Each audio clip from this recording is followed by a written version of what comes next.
السلام عليكم ومرحبا بكم معايا في فيديو جديد من قناة عالم الجوطية. اليوم جبت لكم قصة غريبة ومثيرة.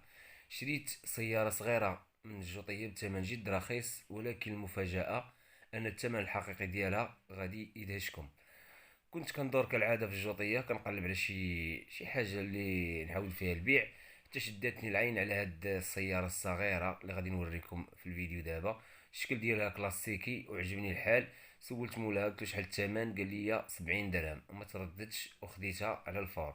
ولكن المفاجأة ملي رجعت للدار بديت نبحث عليها، لقيت بانها سياره نادره للهواة، دوك تيجمعوا الهواة ديال السيارات الصغار، ومن النوع الممتاز، معروفه ومصنوعه في ايطاليا، وكانت كتباع في وقتها بثمن محترم. ولكن اليوم كاينه لها قيمه كبيره في السوق كما كتشوفوا. دابا فاش كنجيب شي اي بياسه كنجيبها للدار، خاصني كنقلبها كنشوف شنو المشكل ديالها. والاكثريه هاد السيارات كيكون المشكل ديالهم هو انه تيكونوا يا اما الباتري ديالهم مبقاش كيشد، يا اما مقطع لها شي خيط. المهم تتكون شي حاجه بسيطه ماشي شي مشكل كبير. على السياره هادي ما كان فيها حتى شي مشكل، غير الباتري كان ناقص.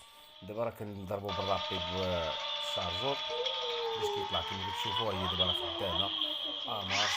سياره زوينه، الثمن ديالها ثمن باش كتباع يعني واصله لثمن ديال 1100 درهم، يعني 22 ألف ريال مغربيه، 110 اورو. السوق كما كتشوفوا 110 ديال الاورو اللي كدير. المهم سياره زوينه وفيها السرعه، واللي بغاها ولا بغى اي حاجه ما ينساش يدخل لعالم الجوطيه الفيسبوك ولا انستغرام، ويخلي لي كومونتير هنا في اليوتيوب باش الا بغى نتواصل معايا. وإلا عجبكم الفيديو ما تنساوش اللايك والتعليق وشاركوا الفيديو مع اصحابكم. ومرحبا بالناس الجداد، واشتركوا باش يوصلكم كل جديد من عالم الجوطية.